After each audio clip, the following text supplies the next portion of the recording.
está conformado por una serie de diferentes fases, todo tipo de proyecto. En principio, la topografía. Si no existe la topografía, no existe nada, ni proyecto ni nada. Lo único que existiría es construcción empírica, improvisada, sin miras hacia nada. La topografía siempre es el plano de comparación, es lo que inicia y lo que termina todo. Entonces, del tema del proyecto, de la construcción. Con esa topografía, pues podemos plantear diferentes cosas. El alineamiento horizontal, una rasante, y en conjunto con otras disciplinas se nos pueden facilitar datos como el material rodante de diseño, basado en esas cargas o distribuciones de pesos por eje. Han de elegir el tipo de riel, el tipo de perfil, las dimensiones del durmiente, el material del durmiente, la interacción con el balasto, y calcular cosas como el espesor de balasto que necesitas, el espesor de las capas de tierras que son la plataforma, que se suele llamar, espesor de subbalasto, de subrasante, de subyacente, los mejoramientos o tratamientos en los cuerpos de terraplenes altos o en los terraplenes bajos, la inclinación del talud, la gente de geotecnia a través de las alturas, de los tipos de materiales que allí existan, la interacción de la nueva plataforma y pesos y demás, y distribuciones de vibraciones, pues te van a dar cosas como sí, Jorge, cuéntanos.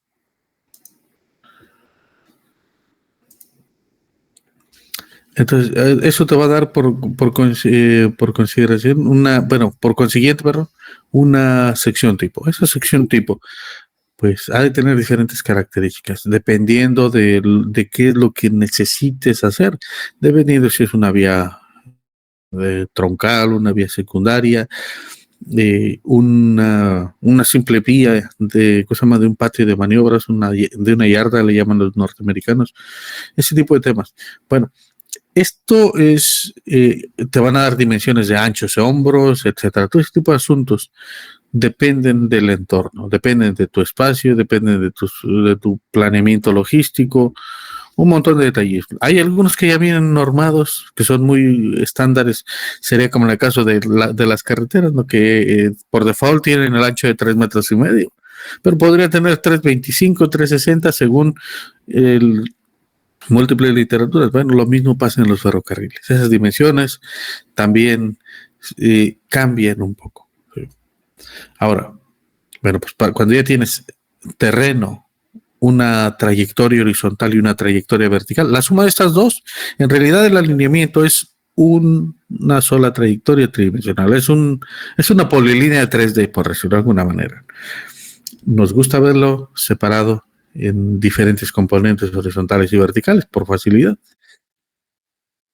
y extruyendo respecto al eje Z una sección transversal, es que tenemos nuestro modelo tridimensional de ferrocarriles.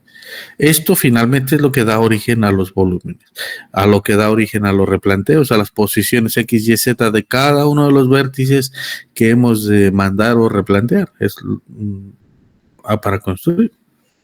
Entonces, ahora, de la topografía, respecto a la topografía.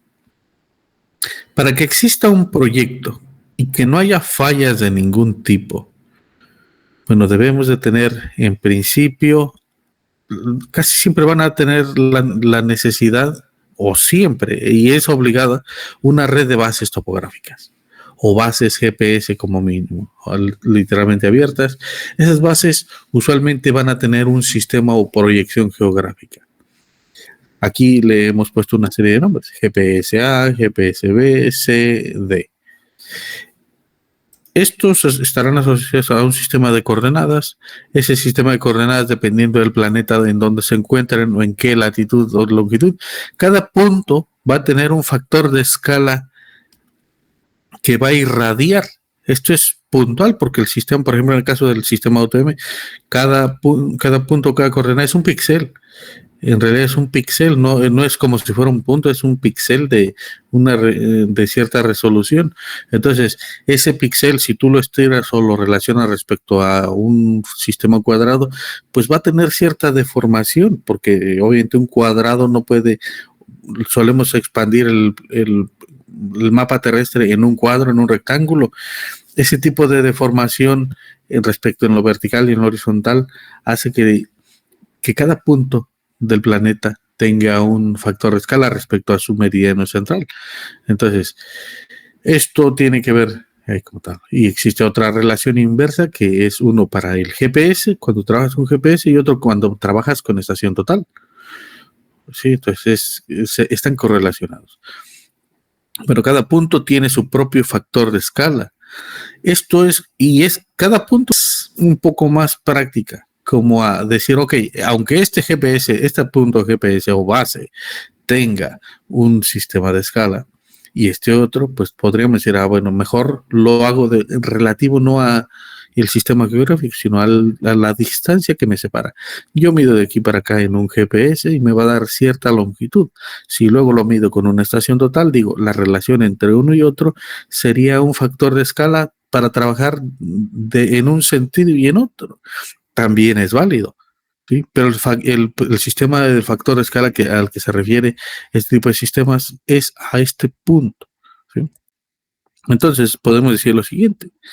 Una red de bases topográficas es un conjunto de puntos materializados en el terreno que tienen coordenadas y cotas bien definidas, que sirven como referencia para levantar, para diseñar y construir una obra lineal o una obra de sitio. Obra lineal, carretera, ferrocarril, túnel, escollera, muro de contención. Obra de sitio o diseño de sitio, un banco de material, banco de préstamo, un parque logístico, un estacionamiento, un edificio. Obras puntuales, una obra de drenaje, un puente es una obra lineal, pero usualmente alrededor de ese puente deben de colocarse una serie de puntos de control. Como ese tipo de elemento bueno, mientras no sea muy, muy largo, se podría asumir como un diseño de sitio, un diseño puntual, una obra puntual.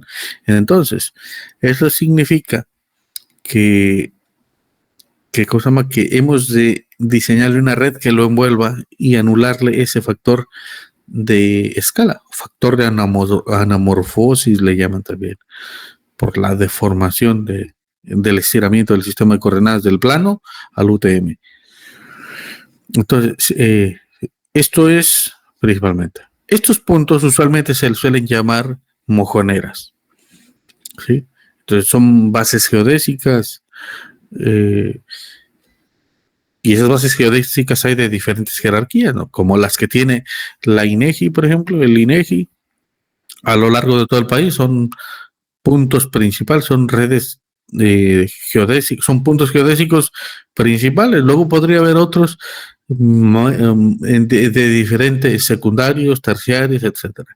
Nosotros usualmente solemos colocar los nuestros para cada proyecto. Le solemos colocar una serie de monumentos por ahí, una piedra gigante por ahí que no la muevan ni los sismos, eventualmente también la mueven los sismos. ¿Sí? Y hay que estarlas leyendo constantemente porque no son permanentes y una vez que las lees, la coordenada no es absoluta, se está moviendo conforme se mueve la corteza terrestre. Pensamos que no y parece que no, pero sí se mueve, se deforma con los sismos, con las vibraciones de las máquinas de la obra, se va asentando el terreno, ¿sí? En especial si las máquinas pasan cerca. Si hay variaciones en la humedad y ese tipo de temas, los suelos se van asentando con el paso de los años. Entonces se van desinflando, por decirlo de alguna manera, se va perdiendo cohesión entre ellos y se va deslizando laderas. Entonces parece que no, pero sí se desfasan. Lo mismo que sucede en las presas, ¿no? Que por la masividad se suelen deformar ligeramente los terraplenes o ese tipo de temas en algunos casos y al ojo humano parece que no sucede nada. Bueno, pues esas mojoneras son la versión física de esos puntos geodésicos. Suelen ser hitos de concreto, pueden ser metálicos o de algún otro material que sea durable. Suelen estar enterrados ahí en la superficie de la zona. Deben de estar bien protegidos. Lo recomendable es que esas mojoneras o bases geodésicas gigantes se recomienda siempre que sean cuadros grandes de concreto, colados en sitio, estén armados con acero, o en su defecto que sean una serie de placas de concreto que tengan algún tubo, etcétera, y sí que estén marcadas, leídas en todo momento, y que tengan además algún tornillo en la parte superior para que luego tú puedas llegar y simplemente no te tengas que andar estacionando ni andar haciendo trucos, y tú llegues con la pura cabeza de la base del GPS y la atornilles allí, o la estación total, llegas, la enrollas y listo, ya estás posicionado y orientado. Entonces en principio es esto. O también podrían estar anclados al terreno, ¿sí?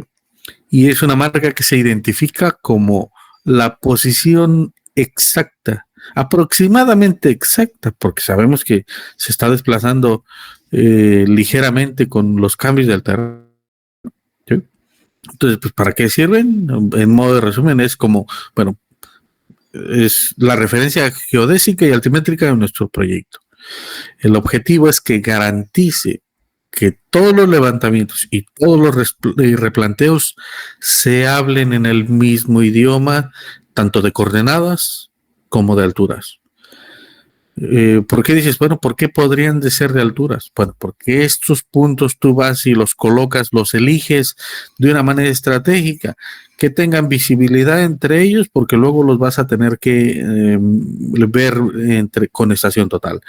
Que tengan que estén despejados para que en principio, cuando montas el GPS ahí y haces unas lecturas que duran horas, ese tipo de lecturas con los GPS que duran horas le van a llamar los estáticos. Esos estáticos en el momento no te van a servir como tal. La gente suele creer que agarra así como en el teléfono, ¿no? Que le picas en el Maps y sabes dónde estás. Esa coordenada no es absoluta, depende de las iteraciones de las lecturas. Bueno, pues cuando ya esos GPS han estado allí por mucho tiempo leyendo, han estado recopilando información, ¿sí? Entonces, pueden ser tiempos entre media hora, entre 4 horas, dependiendo de las constelaciones a las que va teniendo acceso. Si hay algunos que utilizan el sistema GPS, el GLONASS y todas las demás otras constelaciones de los chinos, de los rusos, etcétera.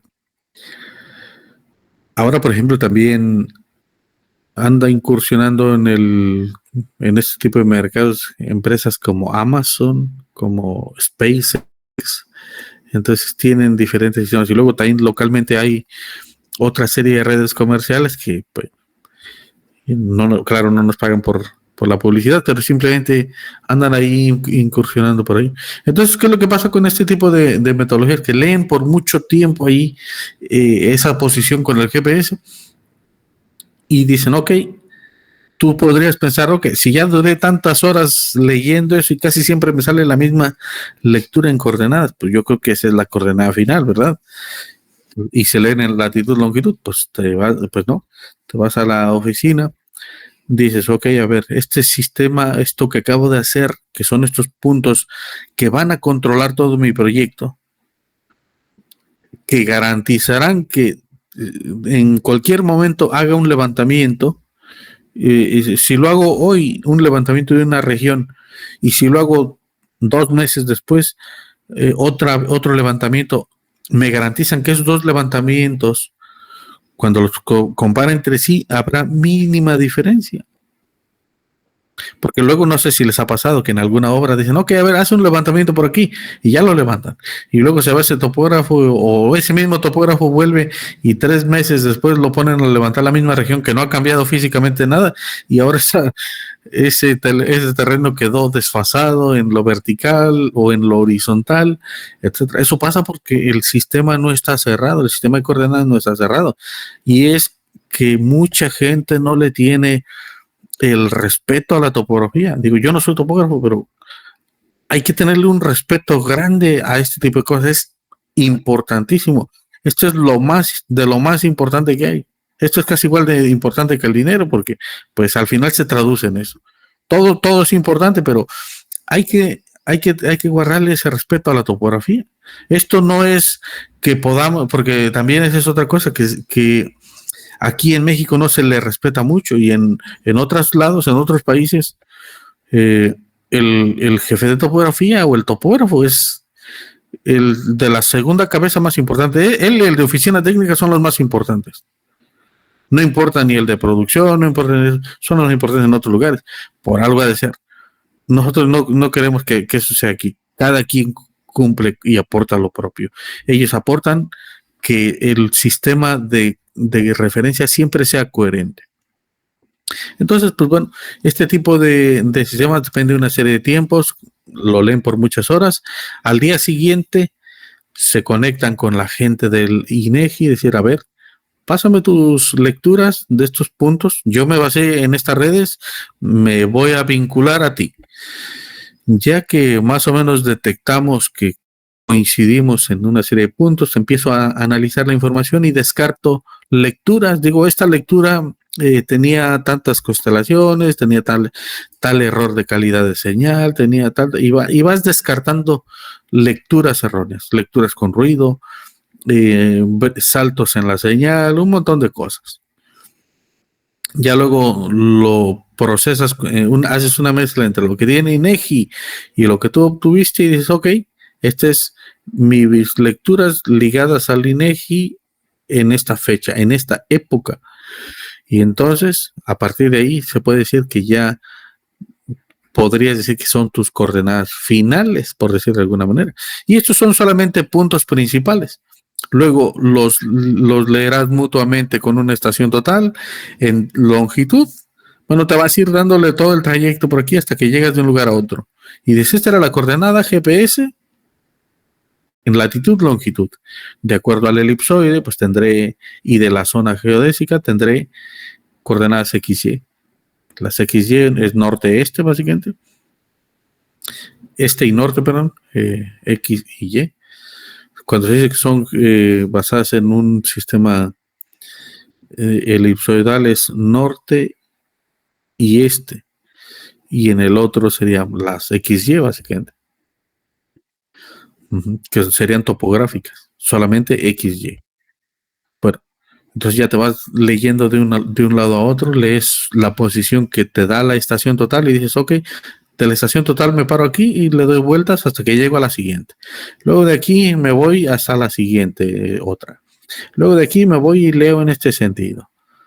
Si nada más existieran estas tres, a través de una serie de redundancias, podría decir, ok, finalmente la suma de errores y tolerancias me indican que la longitud, la posición XY de condensaciones es tal de cada uno de ellos. La relación en distancia, pues es tal otra, y podrías deducir un factor de escala basado en longitud, no basado en posición puntual, como sería en el caso del sistema geodésico, sino basado en longitud y trayectoria. Otro tipo de análisis que se suele hacer en este tipo de redes es la apertura angular. Verificas que tu triángulo cierre totalmente entre estas tres. Pero luego empiezas a tener más y tienes que igual hacer, ok, estos dos no nada más deben de cumplir para este triángulo, deben de cumplir para este otro triángulo. Y si hubiera más, pues se vuelve a hacer redundante el sistema. Luego hay que resolver un sistema matricial de ecuaciones hasta que todos y cada uno de ellos son o cumplen entre sí, asumiendo puntos en común, distribución de errores angulares y un montón de cosas. Y es que sabes finalmente la posición. Entonces, la topografía se podría decir que es una ciencia aproximadamente exacta, porque, bueno, nada lo es, porque el instrumento tiene ciertas tolerancias, el humano tiene ciertas limitaciones, la metodología tiene ciertas restricciones, ¿no? Así como cuando construimos un talud que debería quedar perfectamente liso y no queda, lo mismo pasa en todo. Bueno, entonces es aproximadamente precisa porque luego también hay condiciones ambientales que no te lo permiten, la reverberación de la temperatura, los cambios de la presión y un montón de cosas que aunque los equipos traen todo ese tipo de herramientas para corregir ese tipo de desvíos, incluso con el propio calor, la vista, la luz se curva por el tema de efectos de tipo lente en el aire. Hay un efecto muy, muy curioso que si quieren buscarlo, Fata Morgana, está un poco extraño, tiene que ver con los barcos ahí en la orilla de las playas y que por qué se ve que van flotando en el aire y ese tipo de cosas. Bueno, imagínense, si eso le pasa a la vista humana, pues lo mismo le pasa a la luz de un láser que se desvía ligeramente. Entonces ese tipo de acumulaciones hace que las cosas no sean exactas. Por eso vamos a decir que es una ciencia aproximadamente exacta. Entonces, para futuras obras, no sé si lo hayan estado diciendo, antes de hacer cualquier levantamiento, debe de haber una base geodésica. Si no hay una base geodésica con coordenadas cerradas, quiero que sepan que lo que hoy levantas de una manera, la próxima vez que lo vayas a levantar, aunque no haya cambiado físicamente, no te va a dar exactamente igual, porque probablemente el sistema está abierto o está en GPS abierto. Una lectura que haces con un GPS y ahorita se paran 5 o 10 minutos, leen una coordenada, hoy les dio un valor. Si eso está al aire y luego ese mismo punto físico lo levantas o lo vuelves a intentar calcular 2 meses después, probablemente no te va a dar la misma lectura que te dio el otro día. Y si nada más lo ubicaste con una marca o una tachita ahí en el pavimento para saber dónde estaba, probablemente la próxima vez que vayas y marques eso, te va a dar otras coordenadas XY y será eso. Y dices, ¿por qué va a ser ese tipo de cosas? ¿Por qué es que el GPS está equivocado? Es que, ¿por qué será que ahora ya no me calculó bien? Pues es que lo que pasa es que los satélites están dando vueltas alrededor del planeta, el planeta va girando, es un balón que va dando vueltas y los satélites están variando de altura, están a diferente velocidad. Entonces, hacer ese cálculo de dónde está ese puntito de la pintura del pavimento arriba de la banqueta por un lado del Oxxo el día de hoy y volver a calcular eso mismo con todas esas pelotas dando vueltas en el aire, es un logro total que solamente el cálculo falle por 30 centímetros. En especial porque a esas distancias tan enormes entre las que se encuentran por ejemplo, los satélites de la corteza terrestre y en lo que se encuentran algunos otros satélites distribuidos a lo largo del planeta, pues, ¿cuántas fracciones a qué velocidad va cada uno de ellos?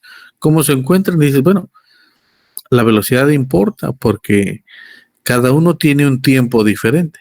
Lo que para un satélite que está exactamente arriba de nosotros, digamos, y conceptualmente arriba de nosotros, así en vertical respecto a la corteza, bueno, es que la arriba abajo no existe, sino como del centro del planeta tirando un rayo que pasa por nosotros y sube hacia el satélite. Ese tiene una hora respecto al reloj que tenemos aquí, pero uno que se encuentra en Jalisco, otro que se encuentra en Mérida, otro que se encuentra en Europa, tienen horas diferentes. Entonces, en lo que se manda la señal entre ellos pasa cierta cantidad de tiempos. ¿Y cuánto es el cálculo imagínense que llega a fallar por una décima de segundo? Una milésima, una 10 milésima de segundo, dices, ok, pues una 10 milésima de segundo, ¿qué tanto podría ser? A la velocidad de la luz, 300,000 kilómetros por segundo serían, 30 kilómetros. Entonces, por eso es que se utilizan otra serie de precisiones en los relojes con ellos. Entonces ahí ya involucran un montón de temas matemáticos que incluso está metida la relatividad de Einstein para poder resolver todo ese tipo de sistema de ecuaciones. Entonces, es toda una ciencia esto. La verdad, ahorita nada más lo platicamos así medio global. No es el enfoque, pero la verdad siempre me gusta mencionar esto. Me gusta que la gente que está en el área de la topografía tenga el respeto que se merece. Porque bueno, sin esto no hay control durante la ejecución, porque si cada levantamiento siempre te va a dar diferente, no tienes manera de tener un control geométrico, porque para eso es que te sirven esos puntos de apoyo, para replantear ejes, calcular el seccionamiento que le llaman. Hoy en día ya no se levanta por seccionamiento, o no se debería levantar por seccionamiento. Eso era cuando había otro tipo de máquinas antiguas, como los teodolitos, hoy en día, o el nivel. Hoy en día tenemos estaciones totales, tenemos jefes que tenemos la posibilidad de levantar de otra manera, pero se suele decir el levantamiento por seccionamiento. Control de taludes, control de peraltes, rasantes, etcétera. Que, bueno, y la idea pues es facilitar a las diferentes brigadas que trabajen sincronizadas, sin desviaciones acumulativas, desviaciones en los valores obtenidos, por el tema de monitoreo y mantenimiento también, porque una vez terminada la obra, esas mojoneras que te ayudaron a construir te van a ayudar luego a generar una red cercana a la vía de la obra lineal, que se le suelen llamar hitos. Usualmente esos hitos son para la colocación de la vía, que deben de estar separados más o menos cada 200 metros para que no haya mucha deformación por factor de escala y bueno, sigas y puedas materializar el riel, para que cuando vayas en el carrito Amber, que le suelen llamar el GRP, ese GRP va mirando hacia la estación de atrás y hacia la estación de adelante y se va orientando y va sabiendo en qué kilometraje está, en qué tolerancia de desplazamiento está la vía, qué tolerancia de ancho de escantillón, de peralte y de lo que sea, todo ese tipo de lecturas que te hace. O también para el sistema High Reel, que es el sistema que es como que se monta puede ser una locomotora, puede ser un carro que le llaman de esos carros vía, viviales, le llaman de un montón de maneras, esas camionetas que se pueden adaptar. También hay sistemas que se pueden adaptar para ese monitoreo, porque luego hay que darle mantenimiento. ¿Y cómo debe de quedar la vía en el mantenimiento? Pues como debería, como se proyectó finalmente, o como quedó el último concepto, porque una cosa es el proyecto, tal vez no lo logras a la perfección, y justo antes de terminar la liberación dicen, ok, tenemos que subirle, bajarle, ajustarle aquí un poquito porque las tierras se asentaron, porque esto, porque lo otro. Haces un último as-built del proyecto geométrico. ¿Lo adapta quién? El jefe de topografía. Es el que tiene el conocimiento de la geometría o el jefe de trazado, y entre ellos dos dicen, ok, a ver, teníamos un proyecto de plataforma X, pero terracería se ejecutó de esta manera, el laboratorio indicó que sí, yo dije que no, se pelearon, quedó X manera. Entre todos hubo errores y ya no hay que culparlos. Ahora, ¿cómo se resuelve? Bueno, adaptamos la rasante a cómo quedó finalmente la plataforma, cuidando revestimiento mínimo, que luego no nos toque poner balasto de más, porque luego hay proyectos complicados donde ya no puedes tener balasto, porque no tienes bancos o te cuesta muy caro traer, o el hecho de ponerle de más te quita suministro del banco de balasto que vas a tener para el mantenimiento de X años. Entonces, pues, lo más lógico, haces una adaptación de rasante, unos pequeños toques, y para que luego le den mantenimiento, un monitoreo y mantenimiento a todo este tipo de temas. Y esto, una vez más, dices, ok, pues es que no hay mayor problema, si lo tumbo, al cabo el topógrafo lo puede volver a poner. No, sí lo puede volver a poner, pero tampoco es como justo que se los estén tumbando a cada rato, porque también en una obra tuvimos un caso como esto. Se dijo, no queremos que toquen los hitos, ¿sí? O ni las mojoneras, cuidadito, lo hagan. Entonces el jefe de topografía fue a comentar ese tipo de asuntos. Bueno, era jefa de topografía porque era una chica bastante competente, por cierto. Las personas estas se rieron de ella, jajaja, jijiji. Una de ellas se agarró con el cargador frontal y que le tumba un hito. Ah, ok, se te hace que es poca cosa. Bueno, pues a ver, ven para acá, porque esa cosa cuesta tanto físicamente en material, cuesta tanto en tiempo, cuesta tanto las brigadas que lo van a venir a traer, tanto el material, tanto tenemos que esperar tanto tiempo de espera, hay pérdidas de esto, pérdidas de lo otro. Cuando se acumularon los costos, rondaba cerca de 125,000 pesos, toda esa actitud de rebeldía, como tal, que claro, eso lo que costó fue la cabeza de esa persona y el baneo automáticamente. todavía está la fecha. Bueno, no fue conmigo, fue con otra persona. A alguien le preguntan por esa persona, inmediatamente le cierra o le corta el trabajo. Imagínense cómo puede ser un tipo de problema tan detallado. ¿Por qué? Y dices, es que, pues si solamente es una base, sí, pero es el principio legal y de trazabilidad de todo el proyecto. Esto se escribe en los planos, en las memorias, en todos los documentos de certificación de la obra. Sí. Luego, si esto está dañado, si está desplazado o no está cerrado, no hay proyecto geométrico que valga o no hay entrega final que valga. Si luego esto se destruyó y se reconstruye en otra posición con otra elevación diferente, pues probablemente empiecen ahí, ok, se para alguien más y te dice, ok, a ver, voy a hacer un levantamiento, un barrido global para ver cómo dejaste la obra.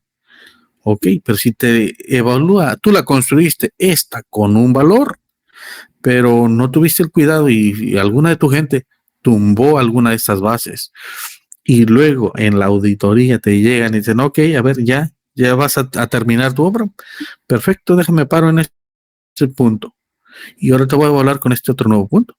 Luego a esta persona no le va a dar y adivina quién es al que le van a llamar la atención, pues a ti te van a decir, oye, pues es que con esta nueva posición yo evalúo tus datos y no me da. Ahí me dices, tú me estás diciendo que te paraste en esta base geodésica y que con esto construiste, pero si yo me paro en esta base geodésica y leo lo mismo que tú estás, no da. Y dices, o sí da, pero fuera de tolerancia. No hay manera de que yo te pague tu finiquito. No hay manera de que me justifiques los volúmenes porque hay una variación aquí. Y dices, bueno, las terracerías podrían valer o no. Hay tolerancias que pueden ser, hay veces que se menosprecian este tema de las tolerancias y dices, y es que no es tanto por el volumen, porque en algunas veces alguien dijo, bueno, pero ¿qué tanto podría ser tanto volumen? Sí, ok, dices, bueno, son solamente 7 centímetros. Ok, pues son 7 centímetros, pero por 9 metros de ancho a lo largo de 1,5 kilómetros, dices, ya como que es algo. Pero esos 7 centímetros en terracerías es nada. Tradúcelos al riel y para una velocidad de 160 kilómetros por hora, pues simplemente no te da, te genera un montón de problemas de alabeos y demás, que serían intolerables, serían no intolerables, digamos de otra manera, serían intragables. No hay nadie que se coma una cosa como esa. Entonces, esto es el principio y esto es el final. Dame un minutito.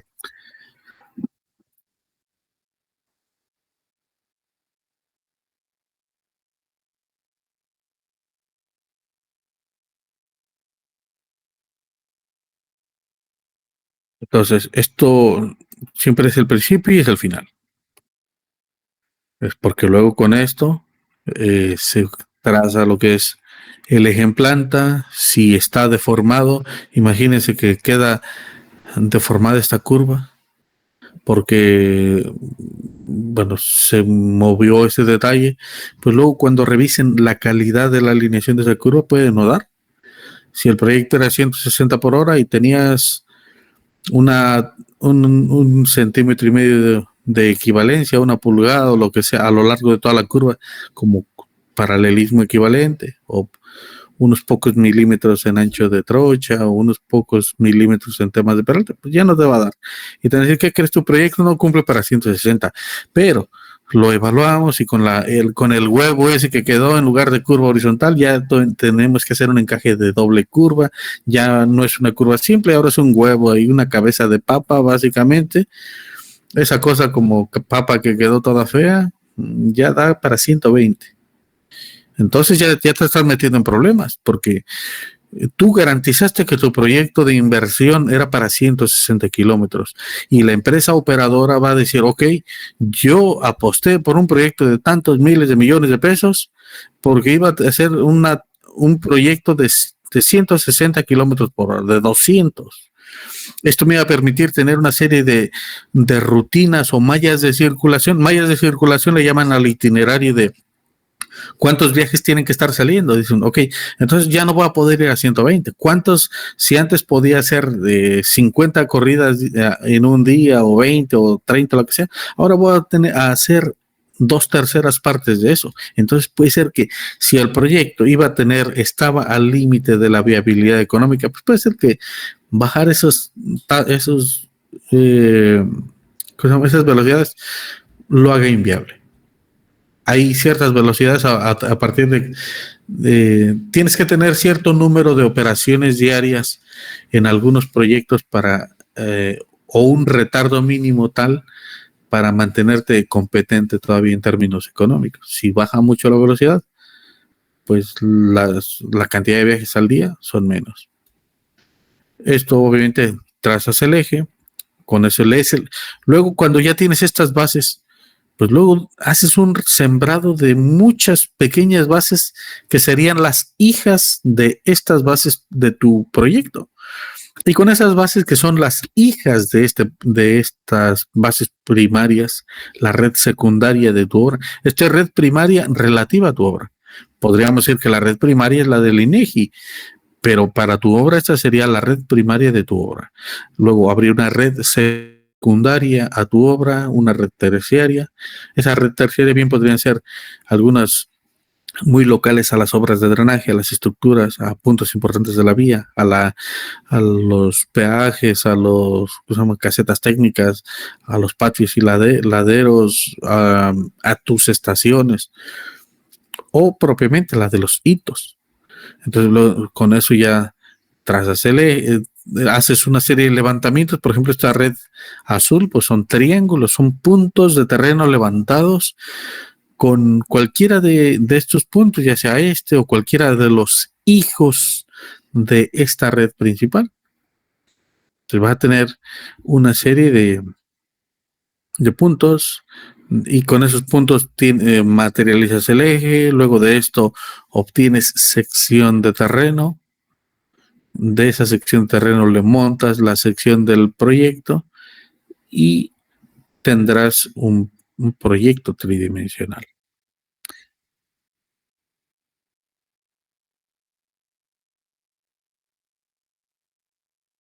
¿Alguna duda al respecto?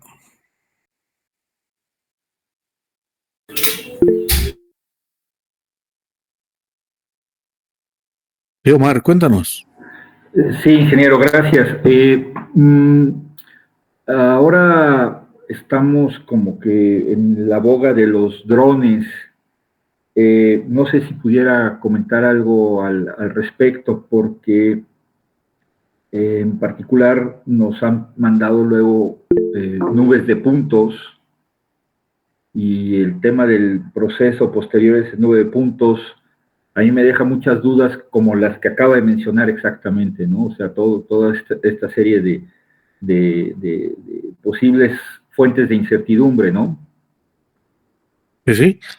Perfecto. Mira, ahorita anda de moda todo este tipo de asuntos. A ver, ¿qué es hay dos tipos de terreno que más o menos están confundidos como lo mismo, pero no lo son. Los drones en principio deben de trabajar de esta manera. Primero, deben de tener una red, ¿sí? Distribuida a lo largo de la vía que van a levantar. Esa red usualmente, ¿por qué fallan actualmente los drones y los LIDAR? Depende mucho de esto. Cuando te dicen, ok, es que siempre hay empresas que te dicen, es que yo tengo drones y yo tengo LIDAR y puedo levantar mucho más rápido que los de la topografía clásica. Puede ser que sí, pero ellos lo van a hacer con una red temporal que no está cerrada con todo el cuidado que sí lo tendría la red definitiva de la obra. Entonces, ¿qué es lo que hace porque esto lleva tiempo, imagínate, 4 horas por aquí, 4 horas por acá, 4 horas en cada lugar, te mueves de aquí para acá, aquí ya en dos puntos ya te fue una jornada laboral. Depende de cuántos kilómetros tengas que hacer, pues vas a tener que hacer estas redes como tal medianamente. Por ejemplo, aquí esto de aquí serían como unos 5 kilómetros más o menos, dependiendo de el relieve, dependiendo de la accesibilidad, de la densidad de árboles. Entonces, te va a llevar un montón de tiempo. Si esta red no existe en un inicio, porque en realidad eso es lo que pasa con el tema de los drones y el LIDAR, esa red no existe y ellos se inventan una red media, ¿cómo decirla? Media improvisada, sí, porque no es precisa totalmente. Entonces, la tecnología es muy potente, es verdad, pero finalmente, sí que cosa más...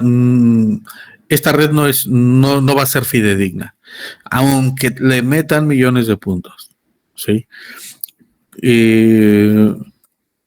Y ahora, ¿qué cosas hay ahí de limitantes? Depende de la naturaleza. Por ejemplo, aquí, esto pasa, esto va tirando haces de luz. Algunos chocan contra el fondo del terreno, otros, la gran mayoría en zonas boscosas o selváticas, van a quedarse en los árboles y muy poco va a llegar a chocar hasta el fondo del terreno, en el LIDAR, ¿sí? Entonces, probablemente lo que hemos detectado, por ejemplo, en los proyectos como en el Tren Maya y demás, es que cerca del 95 al 98% de los millones de puntos se quedan acá arriba. Entonces, te entregan unos 200 o 400 gigabytes de puntos, pero solo valen el 2%, unos 8 gigabytes de puntos. Y dices, pues con eso basta, la verdad, para terracerías. Pero si este estudio lo hicieron y no existía esto, ten por seguro que no te va a valer. Lo primero siempre es la red. Si esta red física no existe, nunca van a valer, porque luego ellos van a hacer una temporal que va a diferir de esto y no va a ser. ¿Qué es lo que deberías de hacer probablemente? Tal vez te valga una temporal para hacer un anteproyecto. ¿Qué tanto podría moverse? Pues tal vez podría moverse entre medio metro a unos 2 metros cada punto. Este punto, en lugar de estar aquí, tal vez está por acá. 2 metros en un círculo de 2 metros aprox. Y en un desnivel, desde que podría ser más o menos 30 centímetros o hasta 3 metros y medio. Depende de qué. Depende del sistema geoidal. A ver, déjenme ver. Les cuento un poquito. Depende de esto, otra cosa también. A ver, es que, a ver, aquí tengo de otra materia.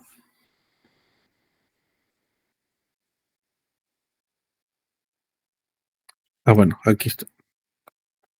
Depende de varias cosas. Uno, de que en México pues hay dos sistemas, ¿no? El gravimétrico GGM10 y el NAVT 88, el datum vertical norteamericano, ¿sí? Entonces, funcionan diferente. Uno es un elipsoide, una figura geométrica como una esfera nada más alargada un poco más, y el otro pues es una línea equipotencial. Entre cada uno de ellos hay diferencias. Este es el elipsoide es el verde y el geoide pues es el que marca el espejo de agua, el nivel 0 básicamente. Y otra cosa pues es la superficie terrestre. Esto pues se va a ver muy curvado. Entonces, desde ese punto de vista va a haber variaciones. Tu red, si está levantada con un sistema o con otro, pues ahí va a haber brinco. Es importante que te digan sobre qué se basaron. Y otra, yo creo que todo el mundo se ha llevado, en especial, o se ha hecho, ¿cómo se llama? La bromilla de las redes sociales, ¿no? De que todo el mundo cuando ves a alguien en una foto, lo ves en la realidad y no se parece. Pues lo mismo pasa con el tema de los drones. Están intentando deducir una forma del terreno natural. basado en fotografías. Esa red de fotografías, pues toman varios puntos a lo largo del terreno, que van a ser como, bueno, que lo suelen hacer con unas, eh, a ver, con una serie de marcas que son bueno, sí, no aparecen aquí. Esto no es que no aparece. Unas dianas que le llaman, que son esos círculos que tienen una cruceta, que una parte es negra y otra parte es blanca. Bueno, o una cruz ahí. Entonces, bueno, pues le marcan varios puntos ahí en el terreno y los leen con el GPS, luego pasan con los drones, le toman una serie de fotos desde el aire y como ya tienen estos puntos conocidos con el GPS o la estación total, luego hacen una mezcolanza de todas esas fotos, el programa triangula, bueno, las cose unas con otras, encuentra ciertos traslapes, dice, ok, a ver, este punto de esta foto tiene esta coordenada física en el terreno. Entonces, luego, todos los demás puntos intermedios que no existen, el programa a través de la fotografía hace un tipo de análisis estereoscópico, como antiguamente lo hacían con esos lentes ahí en las mesas de restitución y demás. Entonces, intentan deducir la forma del terreno a través de fotografías que son planas. Y se solía decir y se solía creer que era muy precisa la restitución fotogramétrica, pero no lo es, porque depende mucho de un montón de parámetros humanos, casi como de los sentimientos de la persona en el momento, ¿no? Aparentemente ahora con las nuevas tecnologías ya no tiene que ver ese si amaneciste estresado, si esto lo otro, si la visión, bueno, por el tema de la visión o de que a veces tienes una mayor carga de estrés, no enfocas bien, no estás concentrado y hoy interpretas una cosa, mañana interpretas otra. Por eso es que dije de manera chusca de los sentimientos, ¿no? Porque cada día amanecen con un humor diferente. Entonces ahora con las computadoras teóricamente eso se erradica. Dices, ok, el algoritmo siempre es el mismo, siempre intenta deducir, ok, es verdad. Intenta deducirlo, pero lo hace a través de fotos y de una red de control, pues no muy fina. Eso obviamente no te va a llevar muy lejos, ¿sí? No te va a llevar muy lejos. ¿Qué limitantes puede tener el LIDAR? Como casi todo choca aquí en la parte superior, poco llega hasta el fondo. Imaginemos ahora el dron. El dron pues solo va a tomar fotos por acá arriba, ni siquiera va a conocer jamás el suelo en la vida. Sí, entonces el LIDAR sí llegaría por aquí, el dron ni remotamente, salvo que esté totalmente abierto el terreno. El dron incluso no podría valer ni cuando hay vegetación baja. ¿Dónde podría valer el dron? El dron puede valer para fotografía, ¿sí? Para zonas totalmente abiertas, sin vegetación, bancos de material y podría tener aproximaciones. ¿Sí? Y desde el punto de vista que es meramente una deducción por fotografías, pues puede ser que el terreno real tenga una textura como esto, algo así, una corrugación, algo así. ¿Qué es lo que va a pasar? Que cuando le pasen el dron, pues el dron probablemente haga con los algoritmos de suavizado o de cálculo de una forma algo así. Y dices, ¿eso se parece al terreno? Pues la verdad es que depende. Si esto de aquí a aquí son unos 30 centímetros y tú estás ubicando un banco de material de miles de metros cúbicos, pues probablemente no te interese el nivel de textura que estás utilizando por ahí y digas, ok, para este tema, para una terracería gruesa, un número duro, me vale porque me apoya bastante bien. Pero ¿qué pasa? Que, bueno, no siempre es así de drástico el tema. Imagínate que tienes un caso diferente y por ejemplo, dices, ok, a ver, hay una serie de viviendas donde estoy trabajando, tienen una serie de banquetas, tienen una serie de guarniciones. Entonces, esta es mi carpeta asfáltica, tal vez. Este es mi pendiente. Otra guarnición por aquí o lo que sea. Así son elementos o superficies muy duras. Esta es una sección transversal, ¿eh? Bueno, en mi imaginación esto era, en mi imaginación se veía mejor esta sección, pero esta es una sección transversal. Ok, a ver, este es el CL. Aquí quedó. Este es el CL. ¿Qué es lo que pasa con el dron? Puede ser que con el dron lo que tú obtengas sea un terreno. Sí, es verdad, va a intentar algo hacer así, pero esta región tal vez haría una cosa como esta, así. Porque utiliza un tipo de algoritmos de suavizado.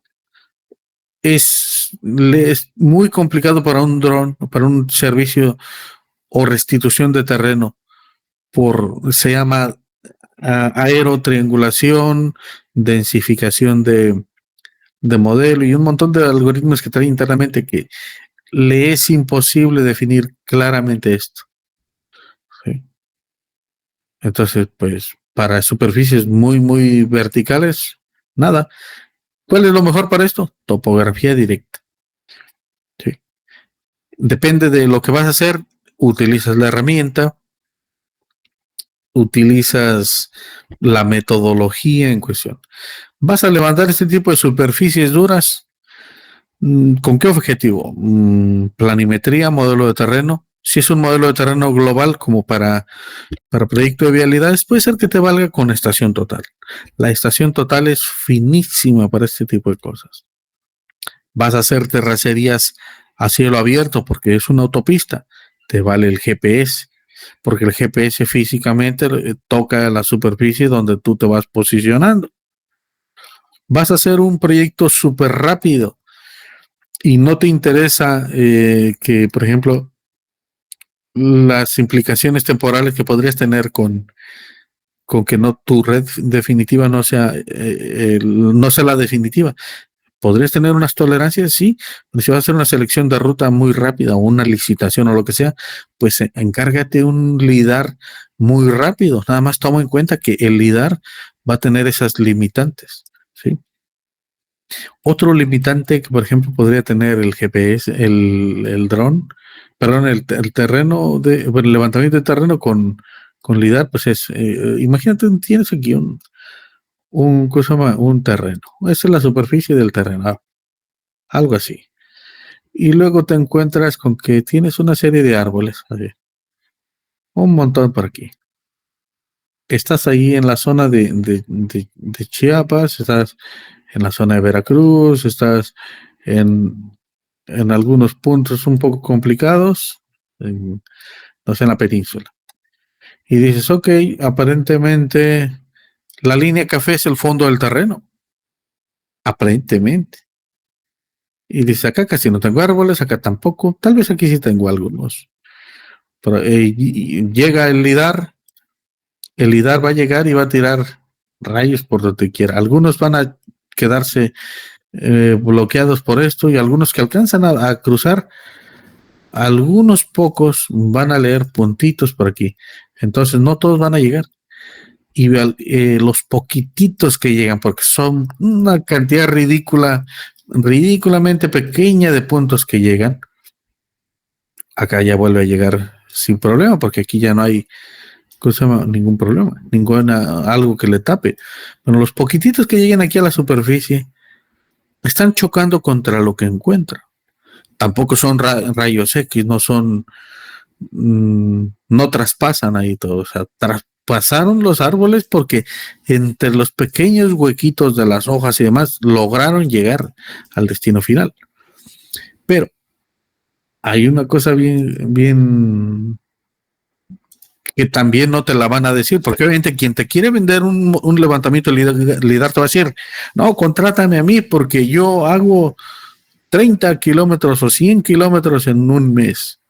Probablemente sí, Solo toma en cuenta que no tiene la red. Y la otra, si tienes una zona muy boscosa, le va a tener que dar muchas pasadas, muchos vuelos. O sea, no sale a la primera.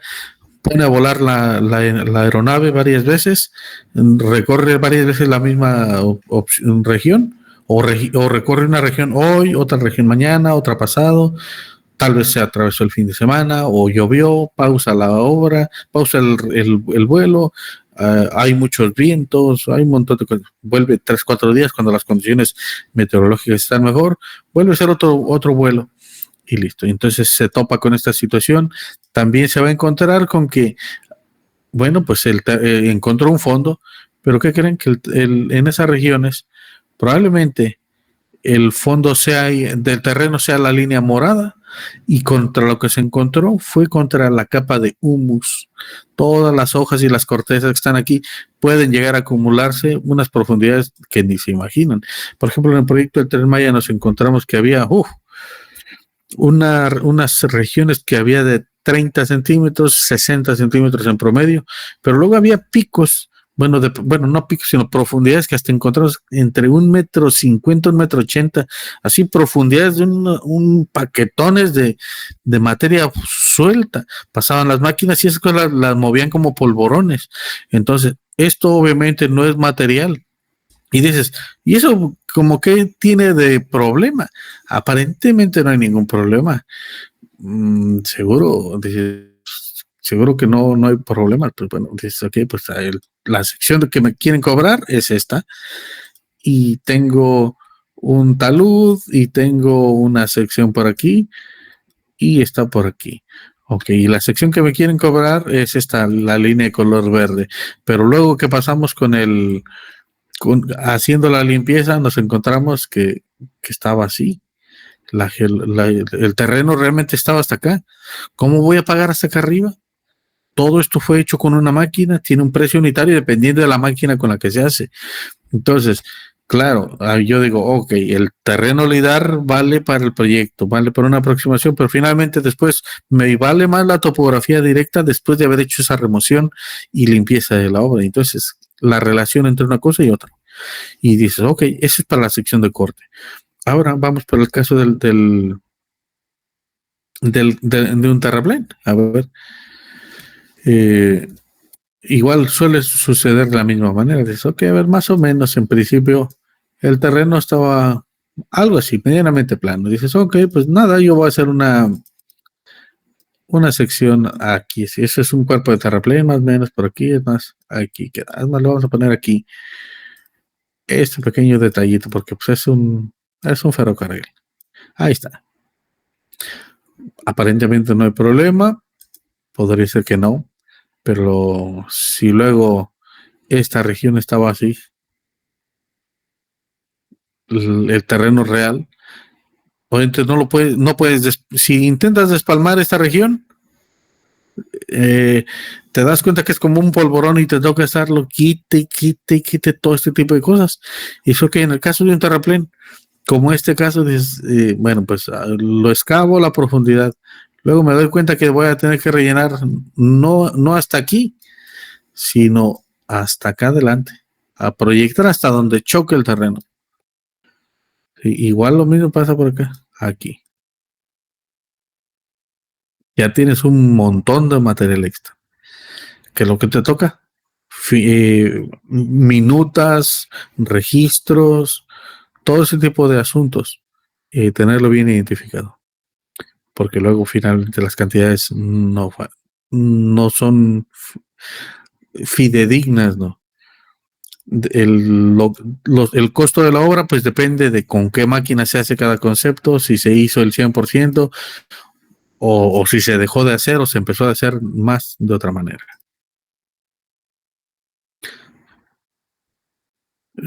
Bueno, ¿qué más? ¿Alguna otra duda antes de continuar?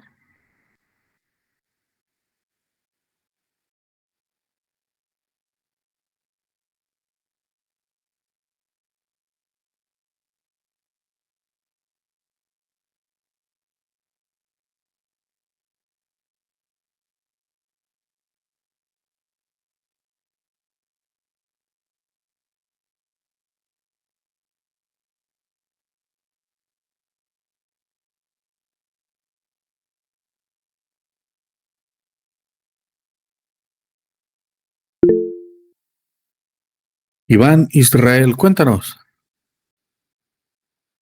Sí, respecto al factor, ¿cómo se llama? Al factor de escala. Sí, sí.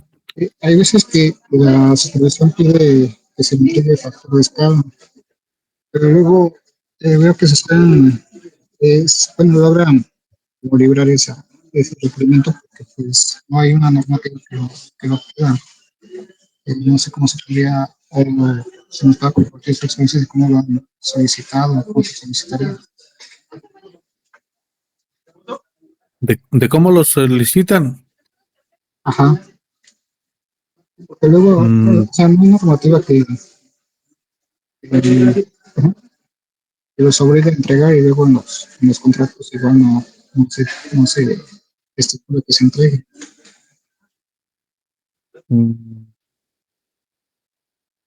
Típicamente la que yo he visto que que más se entrega, no es que hay cosas que sí es verdad, no estoy seguro si está bien estipulado, pero lo que suelen entregar es más bien la posición geodésica de cada uno de estos days y luego la relación en longitudes, tanto medida con GPS como medida con estación total. Ahí a eso le llaman factor de escala.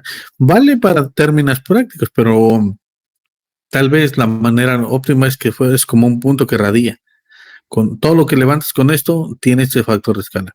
O sea, no es que te pares aquí, te orientes por acá y luego todo lo que midas en este sentido tiene ese factor de escala. En realidad tú te podrías parar por aquí, orientar y respecto a este punto no necesitas pararte más en otro lado. Con eso podrías tener un factor de escala. No sé sinceramente si se tenga que documentar cuál es la metodología, si relativo a pixel de UTM o a factor de alineador. Dice, es válido para ingeniería básica. Una propuesta con curva de nivel de la base de datos de INEGI. Es que las bases de datos de INEGI, o sea, podrían valer, sí, pero no tienen la precisión suficiente. Están muy separadas una de otra. No te vale por el tema de la precisión. Te puede dar una ayuda para la selección de rutas, sí, eh, pero no te valdría para el tema de volumen.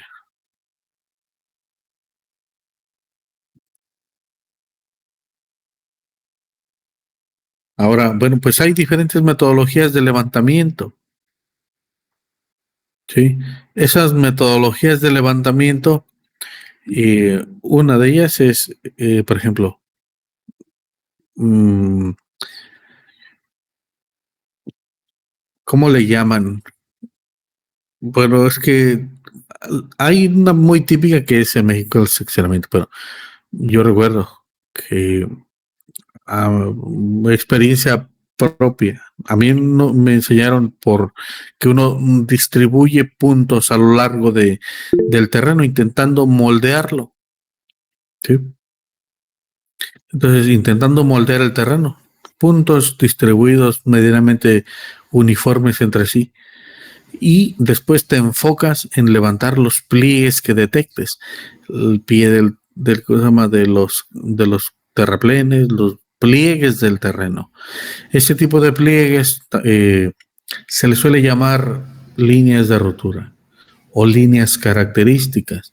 De hecho, en los manuales de las estaciones totales o de los GPS hay una cosa que se llama Line Work Settings o configuraciones de líneas de trabajo.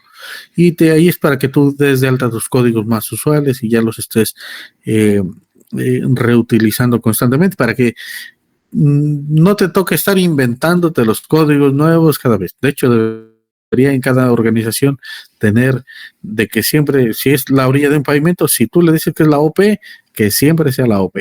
Si es la OC, de orilla de carpeta, orilla de camino, orilla de carretera o lo que sea, pues que siempre sea lo mismo. Entonces, y ese tipo de levantamiento se llama línea de rotura. El terreno, o también le llamaban nube de puntos hasta hace poco tiempo, antes del LIDAR, le llamaban nube de puntos, por lo mismo.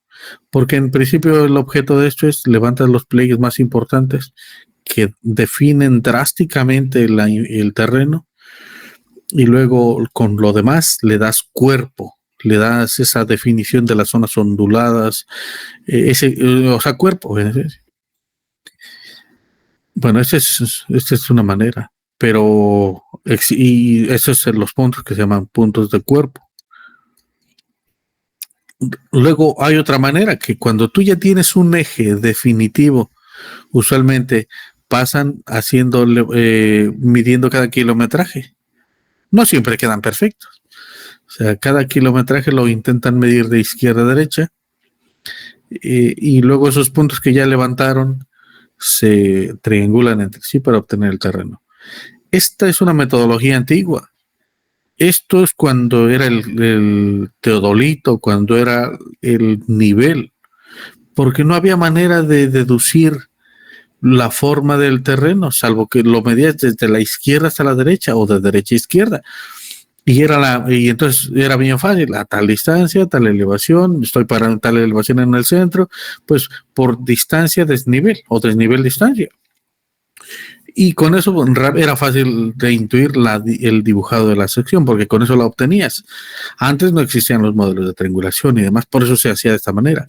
Es que esa era la metodología, porque esas eran las herramientas de ese momento. Pero hoy en día ya no. Hoy en día las estaciones totales te permiten moverte libremente por donde tú quieras y definir la forma del terreno tal cual se encuentra. Y es el programa, dices, ok, si le pongo el eje de una manera o de otra, pues el terreno lo rebana. Es el programa el que genera ese informe de seccionamiento. Entonces, porque en la naturaleza no existe un eje definido. Está el terreno tal cual, la forma que tenga. Es el eje el que necesita tal vez la sección para pintarla. Entonces, la diferencia entre un levantamiento puramente de seccionamiento sería por levantamiento de, líneas de rotura, y otro con líneas de seccionamiento.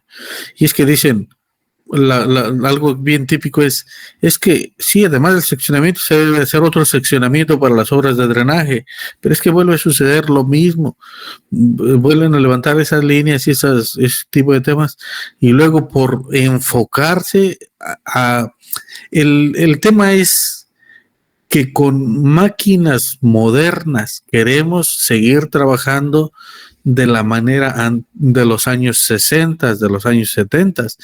Y es que el detalle, las nuevas máquinas son para trabajarse diferente.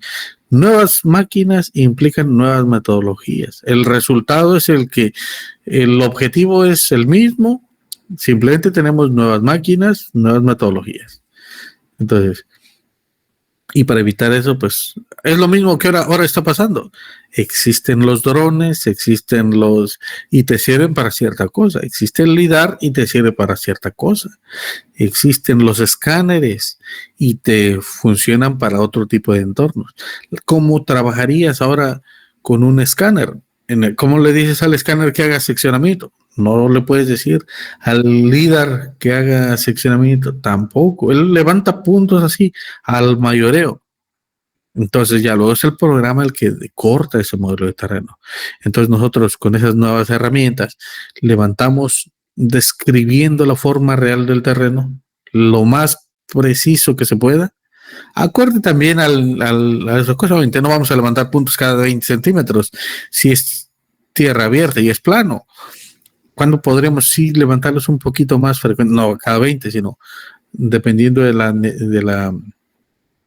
la presión, pues cuando hay drenes, cuando hay cunetas, cuando hay líneas de fibra óptica, cuando hay tubos, cuando hay objetos de obras de concreto, muros de contención, laderos, aleros, estructuras, con el enfoque a modelado de terreno, porque luego también hay levantamiento no basado en el modelamiento de terreno, hay levantamientos de topografía de todo tipo, de liberación de cotas de arrastre de un tubo, o el levantamiento de cómo está las cotas de inicio y fin de un tubo, cuál es el fin y inicio del lomo, cuál es el fin, inicio y fin de un muro, las cotas de de cosa más de desplante, cotas de cierre de la cabeza, un montón de cosas que podrían ser más orientadas como a auditoría, ¿no? Las esquinas de columnas de viaductos, bueno, en el caso de puentes o viaductos que son muy grandes, pues las columnas son enormes y no siempre son circulares, pues algunas veces son cuadradas, algunas otras veces tienen chaflanes y son todo un drama de leer, e incluso muchas veces esos puntos ni siquiera se pueden levantar, entonces te toca leer paredes, puntos a lo largo de las paredes y luego a través de metodología. Bueno, ¿qué me refiero con eso? Pues imagínate que tú cuando tienes una columna gigante, que no sé, que esta que tuviera unos 2 metros por aquí y unos 6 por acá, pues dices, bien fácil, pues me levanto un puntito, ¿verdad? Dije, le puedo poner un puntito aquí. Digo, le levanto un puntito por aquí, un puntito por aquí, otro puntito por aquí y otro puntito por acá, y ya quedó. No siempre se puede, porque tal vez tú estás mirando desde una distancia por acá, este es tu ojo, y tú estás a 300 metros de distancia, ¿sí? Entonces, ¿cómo haces esto? Pues tal vez tu levantamiento ya no es basado así como te imaginarías. Le lees un punto por aquí, lees un punto por acá, otro por acá, otro por acá. ¿Qué es lo que estás leyendo? Alineaciones de paredes. Luego, finalmente, en realidad, con esos puntos que tú tengas por aquí así, es que tú dices, ok, a ver, más o menos este punto cruzaría desde aquí hasta acá. Y luego este otro desde aquí hasta acá. Y finalmente, con ese tipo de cosas, tú obtienes la forma final de un objeto, ¿no? Por ejemplo, este. Y lo que debería haber sido perfectamente cuadrado, tal vez cuando lo lees de diferentes ángulos y regiones, te encuentras que no quedó perfectamente cuadrado. Por más que lo hayan intentado hacer, tal vez no van a ser ángulos de 90 grados, de 89 o de 88 o lo que sea, o tal vez no quedó perfectamente alineado, no. También puede valerse que tal vez esta cosa que era inicialmente recta quedó ligeramente, bueno, con una pequeña pancita hacia adentro, hacia afuera, también puede suceder. Uh-huh. Entonces, esos son levantamientos ahí no necesariamente orientados a forma de terreno, pero cuando es terreno, pues se procede de otras maneras de esto. Ahora, el tema de la geometría. Bueno, una geometría en México le llamamos alineamiento horizontal. Alineamiento horizontal. Bueno, en otros lados le llaman eje. Nosotros el eje lo asociamos un poquito más a las alineaciones de paredes, de muros, de paños exteriores, interiores, ¿sí? Alineamiento horizontal, eje, es lo mismo. Geometría, es lo mismo. Este eje, pues obviamente, bueno, es la proyección de la vía en el plano horizontal, el trazado de planta. ¿De qué se compone? De rectas, de curvas circulares y curvas de transición. A la recta en México le llamamos tangentes horizontales, a estas curvas circulares y estas curvas de transición le llamamos espirales. De manera casi global en el mundo le llaman clotoides. La palabra clotoide pues es curva. Sí, otra vez más significa curva. Es una curva de transición. Pero nada más que la clotoide típicamente es una curva que varía linealmente su tasa de curvatura para pasar de un elemento recto que tiene una curvatura cero hacia una curva circular que tiene una curvatura finita o bien definida. No es la única. Existen otros elementos como curva de Bloch, splines, curvas de cosenoidales. Existen curvas de medio seno. Las clotoides son muy buenas para proyectos entre 0 y 250 kilómetros por hora. De 250 kilómetros por hora en adelante se suelen recomendar curvas de medio seno. ¿Dónde se ocupan estos probablemente? En el tren bala, en las últimas versiones de tramos de tren bala, o las normas que marca, por ejemplo, Japón. Donde más se han estado haciendo una serie de pruebas en algunas líneas del TGV de Francia, tren de la gran velocidad, que es TGV en español, tren de alta velocidad. Países que le andan echando el ojo a ese tipo de temas, Alemania también. Otros, el proyecto de ¿cómo se llama? Dubai, se me olvida el nombre, lo está haciendo una empresa que se llama Cener. Ellos tienen ese encargo de esa ingeniería, entonces son como unos 250 kilómetros de alta velocidad también, se espera que sea de 300 kilómetros por hora, ellos quieren que sea de 400, y bueno, luego hay tramos de los chinos que andan ahí metiéndose ahí, muy metidos, andan muy intentando gobernar todo eso. Francia durante mucho tiempo tuvo una expertise bastante elevada en el tema de ferrocarriles y en el tema de los aviones, ¿no? Todo el mundo conoce el tema de los Concorde, que fue el avión que hacía tronar el cielo. O sea, luego, durante muchas décadas, las máquinas o los materiales rodantes rondaban velocidades de 60, 70 kilómetros por hora. Luego, por ahí, como en los años 70, 80, los franceses ya desarrollaban maquinarias que iban a 120 kilómetros por hora, que en ese momento era un logro, y luego de pronto se saltaron de 120 a 200, a 250, a 300. Hay trenes ya que pasan los 400 kilómetros por hora en algunas zonas experimentales. Entonces, en algún momento, pues hay pequeños tramos de pocos cientos de metros, donde, claro, sí sobrepasan o llegan a velocidades casi tipo avión, pero son experimentales.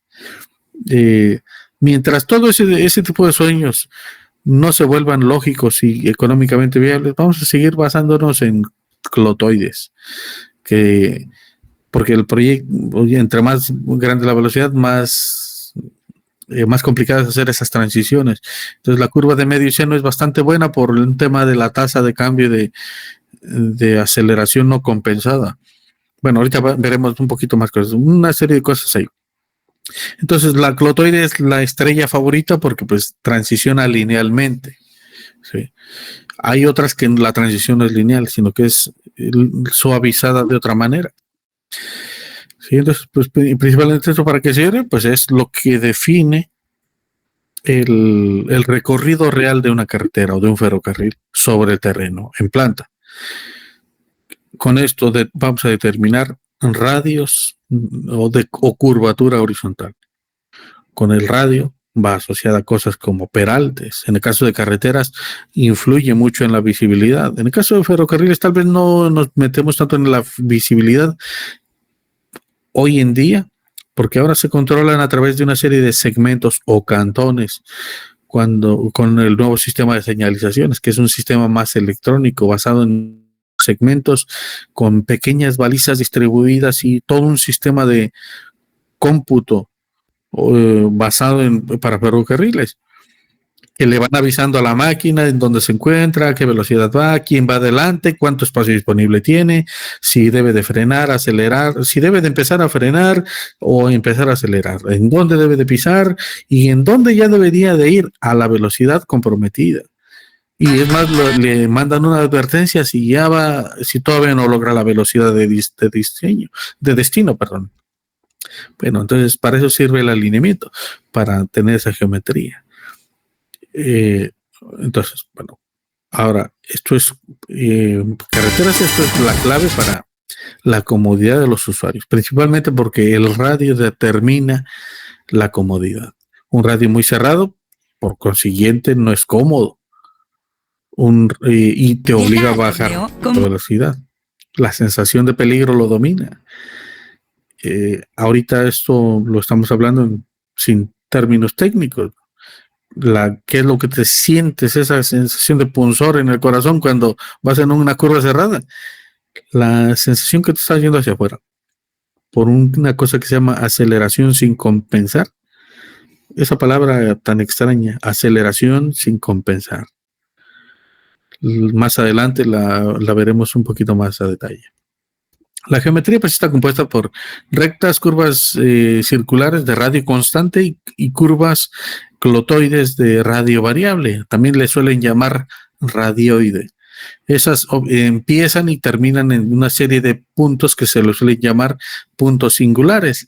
De manera oficial, estos son los cuadros de curvas que se deben de generar en los planos, porque, por ejemplo, quien marca la pauta es la SICT, antes SST, y este era la estándar de la impresión de planos, porque aquí tienes tus geometrías de coordenadas. Esas coordenadas tienen que estar arriba marcado, uno, ¿son UTM o son topográficas? Típicamente no le anotamos aquí porque asumimos que todo el mundo sabe en qué sistema está el proyecto, pero sí que debería tal vez ser importante decirle aquí, ¿son UTM o son ¿cómo se llama? Topográficas? Si son topográficas, pues todo lo trazamos con estación total. Si son UTM, pues tenemos en cuenta que está más óptimo para el GPS y que a la estación total le debemos hacer un ajuste, o viceversa. También se puede hacer. Todo se puede hacer. No soy experto en topografía, pero aquí tenemos varios colegas que son topógrafos y ellos nos pueden ayudar. Yo solamente les cuento aquí una parte. Y además, hay que ser honestos, o sea, no lo sabemos todo, yo no lo sé todo, ustedes saben cosas que yo no sé, tal vez yo me sé algunas poquitas otras que ustedes no saben, y ahorita les ando contando. Entonces, pues luego estos otros elementos son los elementos de las curvas, típicamente el número de la curva, la deflexión total, la deflexión circular, grado de curvatura, radio de curva, subtangente total, subtangente de las curvas circulares y STE o subtangente de la espiral cuando tiene la curva espirales. Longitud de curva, delta de la curva o delta o teta E, longitud de la espiral o clotoide, las proyecciones XY de la clotoide, la K o la K de la clotoide y la P que se llama disloque. Entonces, el grado de curvatura en ferrocarriles es diferente del que se utiliza en carreteras, porque en el caso de ferrocarriles se utiliza la definición por cuerda, y en carreteras estamos acostumbrados a hacerlo por definición por arco de 20 metros, por cuerda en ferrocarriles. Entonces, ¿hay mucha diferencia? Puede ser que no, pero puede ser que sí, o ya más adelante lo veremos. Entonces, cuando tú haces un proyecto de alta velocidad se refiere de 250 para adelante. Lo que se debe de especificar en los términos de referencia es qué tipo de clotoide vas a utilizar. Utilizar clotoide, espiral de Cornu, espiral de Euler le llaman, o curva de medio seno. ¿En qué país estás? Curva de Bloch, espirales bicúbicas, splines. Hay un montón de metodologías. Pero típicamente siempre van a ser clotoides. Al menos yo no me he encontrado ningún caso de este tipo de temas. Compañeros míos que han estado en otros proyectos, por ejemplo, en Japón, ellos sí que han hecho este tipo de temas. Yo en los otros países que me ha tocado participar en algún que otro proyecto, no, tampoco. Sí lo mencionan, pero nunca me ha tocado participar con ellos. Y nada, entonces luego tú tienes una geometría. Y les cuento otra de esas tablas. Estas son las tablas que están marcadas en los estándares o planos tipo de la SICT, pero ¿qué es lo que pasa hoy en día? Y la verdad estoy un poco, me molesta un poco, siendo honesto, porque también tengo un punto de vista, que siendo estas las tablas usuales o las marcadas por la SICT, finalmente luego te exijan otras porque las saca un programa, en este caso el CivilCAD. El hecho de que la saque CivilCAD como si fuera, porque CivilCAD hace una poligonal y pues finalmente hace una serie de tablitas que en realidad están más como orientadas a hacer unas tablas de perímetro de curvas, están hechas para poligonales que tienen rectas y curvas, entonces suelen utilizar este tipo de rutinas. Y como ya está tan usualmente utilizado ese programa o ese script de AutoCAD, pues lo sacan muy rápido y les vale, o sea, si les vale está bien, pero no es las tablas oficiales, esas no son las tablas oficiales, esas son las tablas oficiales marcadas por la SICT. ¿Por qué no las utilizan estas usualmente? Porque se les hace más fácil sacarlas de una polilínea del AutoCAD con el CivilCAD. Sí. Claro, esto implica tratar la información. Entonces, más fácil, le pegan al programa un clic y les generas otras tablitas. ¿Y tiene algo de malo? No, la verdad que no. Nada más sé que no son las oficiales, no tiene nada de malo, porque la verdad, con lo que sea que tengas de información, lo puedes trazar. ¿Sí? De hecho, esta geometría podría tener o no rotulados estos kilometrajes y la podrías trazar. Sí, podría tener un par de datos nada más, el kilometraje inicial, el vértice o un punto singular entre cualquiera de estos, y sin más información más que este tipo de datos y unas coordenadas iniciales se puede trazar. Es más, hoy en día este tipo de tema de rotulaciones la utilizamos los humanos para verlo en los planos, pero para materializarlo ni siquiera tendría que estar rotulado ni nada de eso. Es más, tú le das a la computadora, pum, que te dé un clic y te lo manda en un XML, tú lo cargas en el GPS y listo, ya queda. Lo mismo pasa con el tema de la rasante. Ahora, esto era el alineamiento horizontal. ¿Sí? Es un elemento clave por un tema de la sensación de comodidad. Define las curvaturas horizontales y se adapta a la forma del terreno, esquivando lateralmente montañas y huecos y un montón de cosas. El tema del perfil de diseño, pues es la rasante. Y esa rasante es una simplificación del terreno. Es una versión ultra simplificada del terreno, que está igual nuevamente. Es la proyección de la vía sobre un plano vertical, mostrando en el eje Y como la elevación y el X como el kilometraje. ¿Qué lo componen? Rectas verticales o tangentes verticales, tramos en ascenso y descenso, o también totalmente horizontales. Y esos tramos en ascenso o descenso o horizontales o rectas verticales o tangentes verticales están conectadas a través de curvas verticales. Las curvas verticales son curvas parabólicas que pueden ser cóncavas o convexas. Son curvas de segundo grado. En algunos países, como se utilizan valores tan grandes en algunas normativas de alta velocidad, han optado por utilizar curvas circulares. Curvas de radio RV le llaman, radio vertical, porque la diferencia entre una parábola muy grande y una curva circular muy grande es prácticamente nula. Pues dicen, bueno, pues antiguamente las normativas de mi país, de ellos obviamente, no mío, ¿qué país hace esto? Italia. Dicen, ok, a ver, pues como se calculaban a mano las cosas antes que hubiera tecnología, dicen, ok, en radios muy grandes la diferencia es muy pequeña, es mucho más fácil hacerlo con una circular, de trazar igual, se hace con una elipse en la impresión de planos ahí a manos que antes se hacía y en las memorias, pues vamos a hacer las curvas verticales y circulares. En esos países dijeron. Acá en el resto del mundo, pues encontramos que la labor era casi igual de difícil calcular a mano y dibujar a mano que las circulares. Pues nada, curvas verticales de segundo grado, porque son las que imitan la misma trayectoria de un proyectil en el aire, sin resistencia del viento, básicamente. Esa es la misma, de ahí sale este tema. Bueno. Entonces, ¿para qué sirve? Uno, garantizar las pendientes adecuadas para la operación de vehículos y de trenes, ni muy inclinadas ni muy planas. En carreteras, si son muy inclinadas, los vehículos pesados van perdiendo velocidad, energía cinética, y luego se pueden volver muy lentos cuando el tramo es muy largo. Y se debe de revisar un tema de longitud crítica y escalonar la rasante para que vaya volviendo a ganar aceleración al facilitarle esa planicidad temporal, y vuelve a acelerar y así una tras otra si la longitud es muy grande. ¿Dónde suele pasar eso? En la zona de cuando viajas el centro del país hacia las costas. Hay una depresión muy grande en el caso de las carreteras.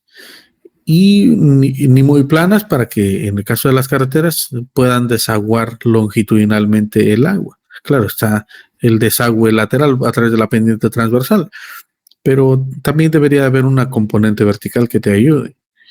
En el caso de los ferrocarriles, en carreteras funcionan por un tema de visibilidad, drenaje, ¿sí? Y la relación peso-potencia de los vehículos, todo ese tipo de asuntos. Además, pues, las curvas tienen que cumplir para visibilidad, de frenado, de aceleración, lo que sea. En el caso de los ferrocarriles es diferente porque el sistema es otro mundo total. La rueda del tren es de metal. Los rieles son de metal. El camino es de fierro. Entonces, ¿quién controla muchas normativas de los ferrocarriles?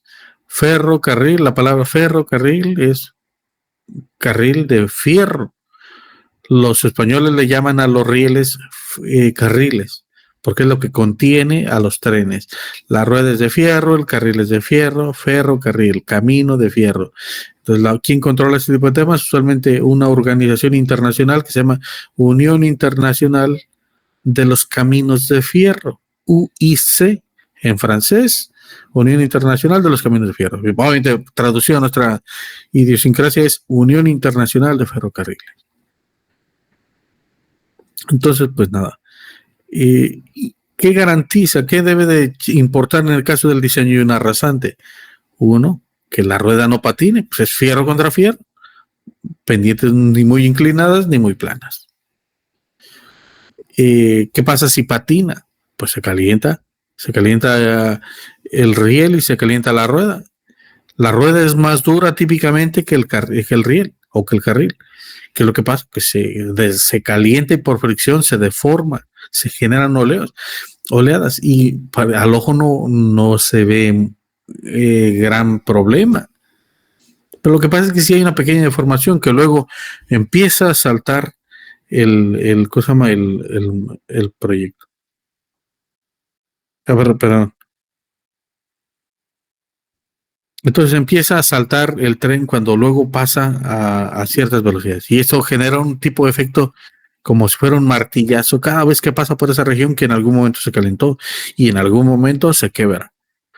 Entonces, por eso, pendientes más planas, para que no patinen los rieles. La rueda sobre los rieles. Con esto, mayor vida útil. A ver, un momentito. ¿Qué me están...?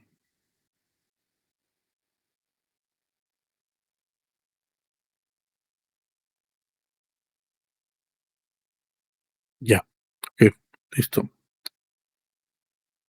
A ver, ¿alguien más pidió algo por aquí por WhatsApp? No.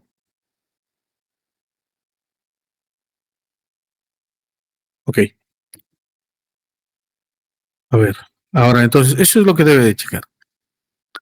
Las curvas verticales en carreteras se suelen revisar por visibilidad, principalmente, porque pues el conductor es libre. En el ferrocarril, ¿no? En el ferrocarril, el tren va bien contenido por los carriles de acero. Es un transporte guiado. A ver, permítame un poquito.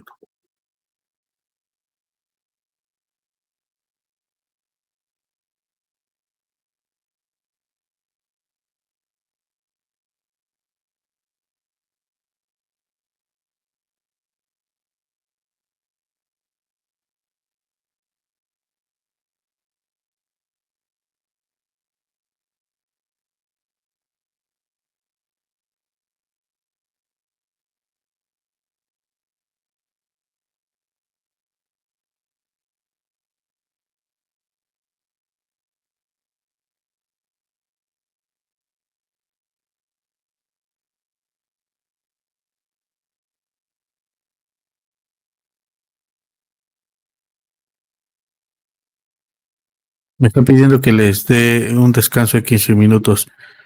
Bueno, ahorita nos conectamos nuevamente y continuamos con esta temática.